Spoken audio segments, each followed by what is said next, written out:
Bonsoir, merci beaucoup de m'avoir conviée à cette session. Donc, je suis gastro-entérologue et oncologue digestive et je vais donc vous parler de la toxicité hépatique des traitements oncologiques. Donc, comme vous le savez, les hépatites médicamenteuses, c'est la 4e cause la plus fréquente d'atteinte hépatique dans les pays occidentaux, avec une incidence estimée de 1 pour 10 000 à 1 pour 100 000 patients. Les médicaments sont responsables de 2 types de toxicité. L'hépatotoxicité intrinsèque, qui va dépendre de la dose du médicament, comme avec le paracétamol, et l'hépatotoxicité idiosyncrasique, qui cette fois-ci est imprévisible, non liée à la dose ni à la voie d'administration. Le délai de survenue de ces hépatites est variable et généralement favorisé par l'existence d'une hépatopathie sous-jacente ou de l'association médicamenteuse. Concernant les traitements oncologiques, il faut savoir que cette incidence, elle est variable selon les traitements. Par exemple, au niveau des chimiothérapies, on a une incidence de 30% avec la doxorubicine, 22% avec l'association cisplatine-docétaxel. On est à moins de 10% avec l'immunothérapie et de 25 à 35% avec les inhibiteurs de tyrosine kinase. Le mécanisme de cette hépatotoxicité est idiosyncrasique, donc il ne dépend pas ni de la voie ni de la dose du médicament. La relation est temporelle et variable selon les traitements qu'on utilise. Elle peut être d'1 semaine à 2 mois avec les inhibiteurs de tyrosine kinase, 4 à 12 semaines avec l'immunothérapie.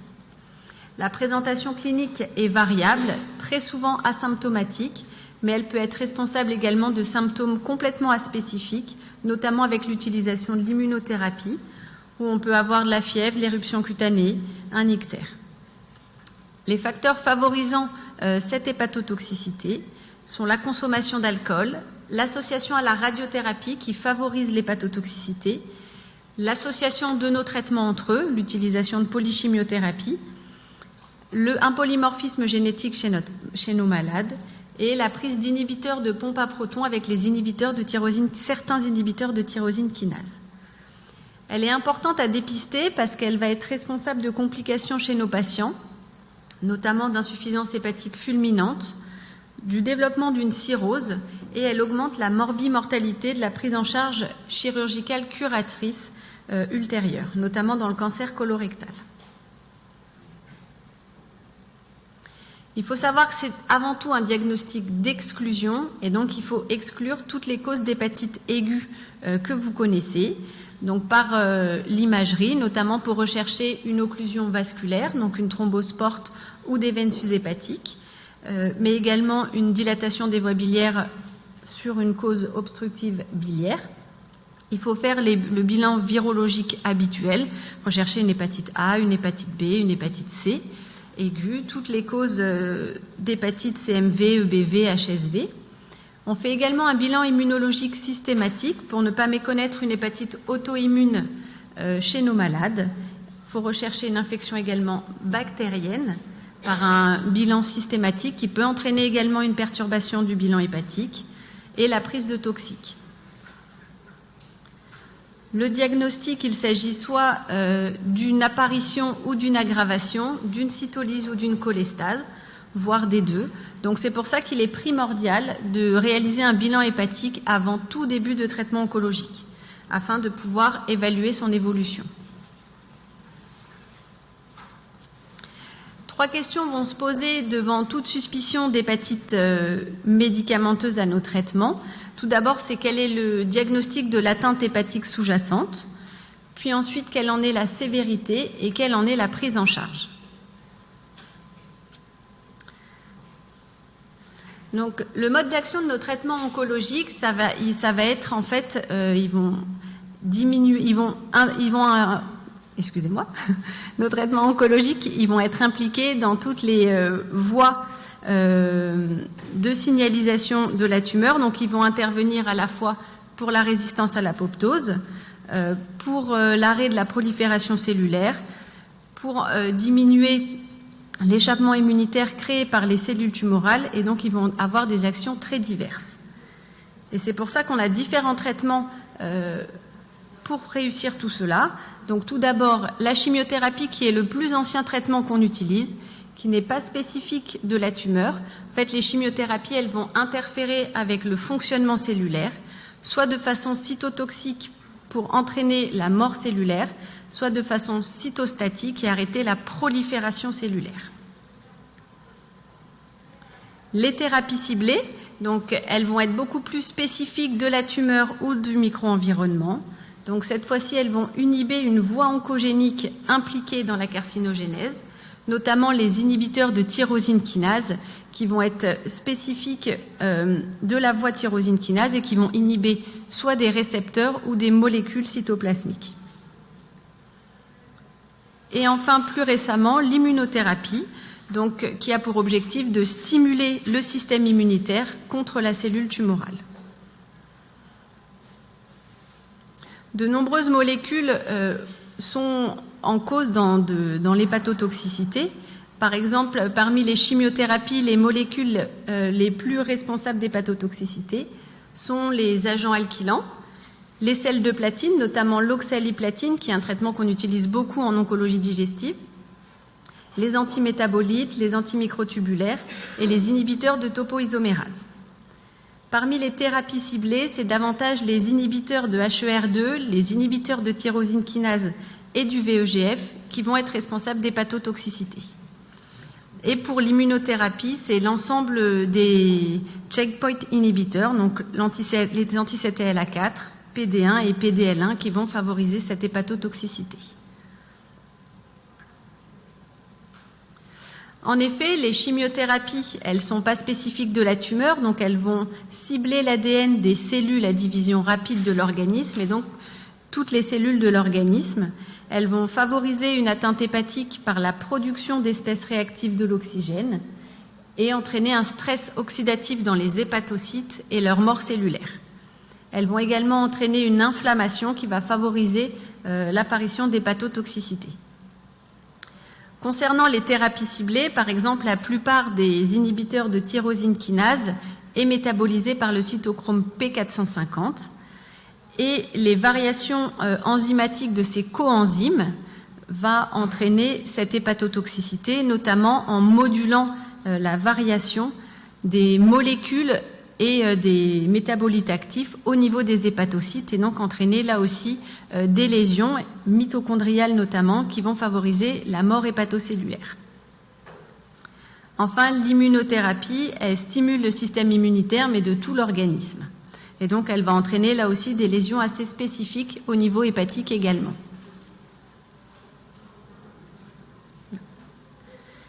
Donc, tous ces traitements vont entraîner des lésions très variées qui vont atteindre toutes les structures des hépatocytes, que ce soit au niveau des sinusoïdes, au niveau mitochondrial. Elles vont entraîner des lésions de stéatohépatite ou des atteintes immunomédiées, notamment avec l'immunothérapie. Donc, tout d'abord, le syndrome d'obstruction sinusoïdale, qui est une lésion typique liée à la chimiothérapie, correspond à une atteinte toxique des cellules endothéliales bordant les sinusoïdes hépatiques. Cela va entraîner une rupture de la barrière sinusoïdale, une extravasation des hématies dans l'espace de 10, une obstruction progressive des sinusoïdes par des débris cellulaires. Il y a 3 grades selon l'extension de l'atteinte, d'un grade 1 lorsque ça comprend moins d'un tiers de la surface lobulaire, à un grade 3 lorsque ça comprend toute la surface lobulaire. Le diagnostic de cette lésion est histologique avec une dilatation sinusoïdale qui est d'intensité variée, on va retrouver donc une obstruction fibreuse non thrombotique des capillaires sinusoïdes, généralement au niveau des zones centrolobulaires, associée à une atrophie et une nécrose hépatocytaire. Les conséquences vont être ensuite une nécrose hémorragique centrolobulaire avec le développement d'une fibrose périsinusoïdale, une occlusion fibreuse des veines centrolobulaires et, dans le temps, la possibilité de développement d'une hyperplasie nodulaire régénérative. Ce syndrome est responsable de formes aiguës qui vont cliniquement donner une prise de poids de plus de 5%, associée à une hépatomégalie douloureuse, de l'acite, un ictère, d'apparition brutale, généralement dans les 2 semaines après une greffe de cellules souches hématopoïétiques. Mais cette présentation est rare, on a plutôt affaire à des formes chroniques, et notamment l'apparition d'une hypertension portale avec de l'acide. C'est un syndrome qui est responsable de complications puisqu'il augmente la morbidité post-opératoire de nos malades, notamment dans le cancer colorectal avec métastase hépatique. Il a été montré des temps d'hospitalisation plus longs lorsqu'il existait des lésions histologiques de syndrome d'obstruction sinusoïdale. Son évolution est inconnue. Ça peut disparaître à l'arrêt des traitements, comme il peut y avoir la formation d'hyperplasie nodulaire régénérative ou de fibrose mutilante. Les traitements impliqués dans ce syndrome sont, parmi ceux qu'on utilise le plus, nous, c'est l'oxaliplatine, mais ça survient également avec la mitomycine C, la carmustine, la vincristine et l'adriamycine. Et il y a eu un cas de rapporté dans la littérature d'HNR au pembrolizumab. Il faut savoir que des études ont également montré dans le cancer colorectal métastatique que ces lésions, elles étaient diminuées en cas d'association au bevacizumab et lorsqu'il y avait la prise d'aspirine à faible dose.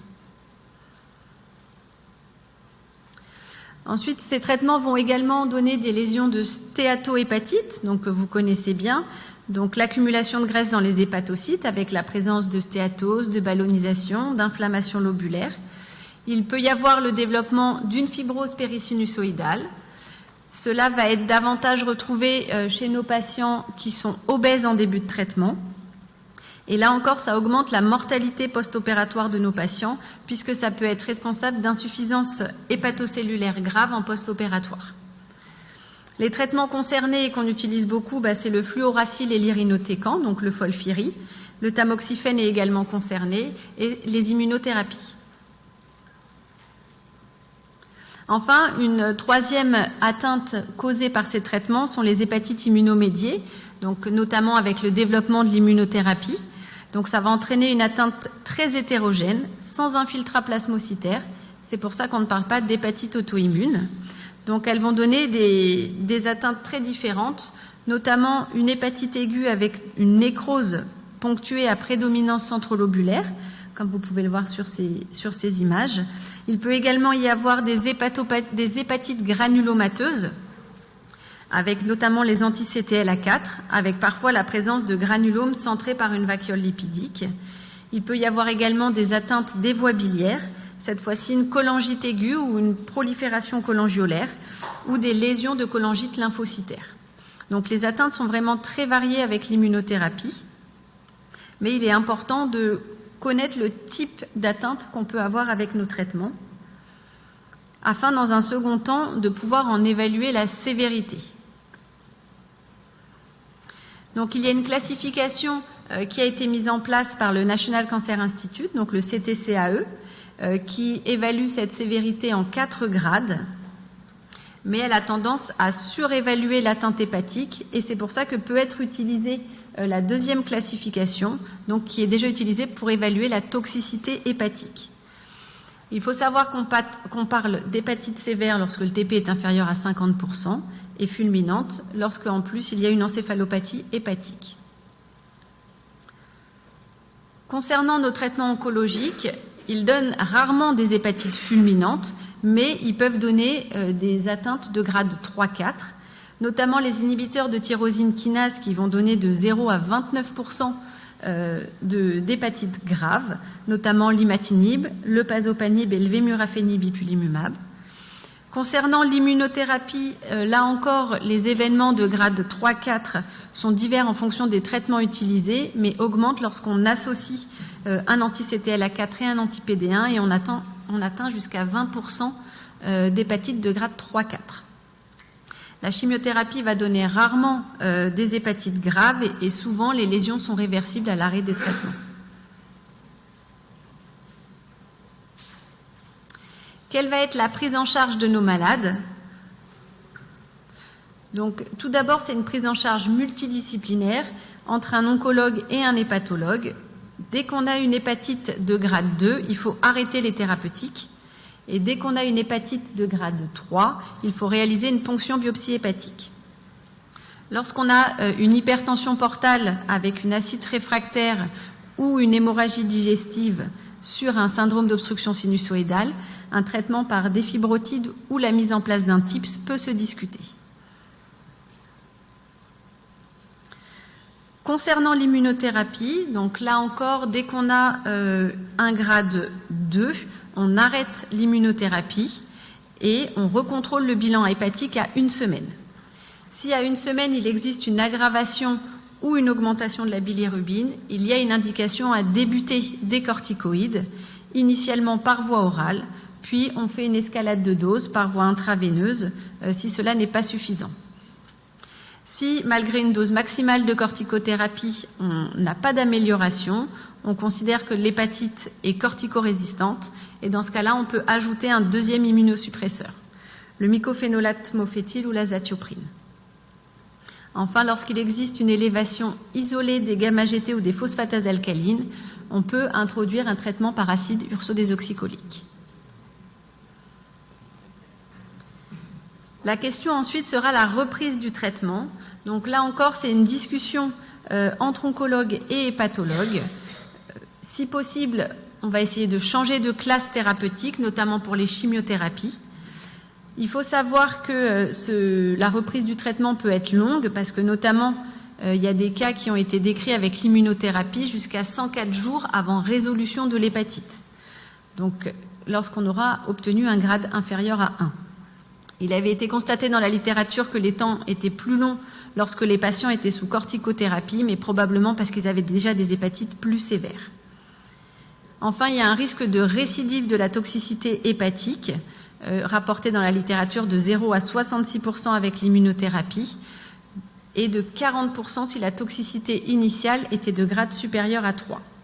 Donc il faut préférer dans ce cas-là un seul traitement plutôt que l'association.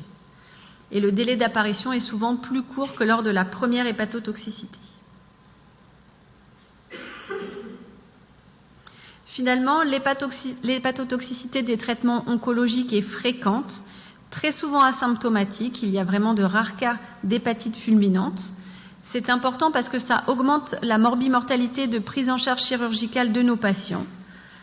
Il faut savoir qu'elle donne des lésions spécifiques, notamment le syndrome d'obstruction sinusoïdale, mais ça peut également donner des lésions de stéatohépatite ou d'hépatite immunomédiée.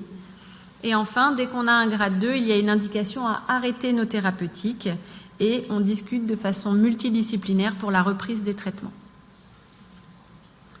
Je vous remercie de votre attention.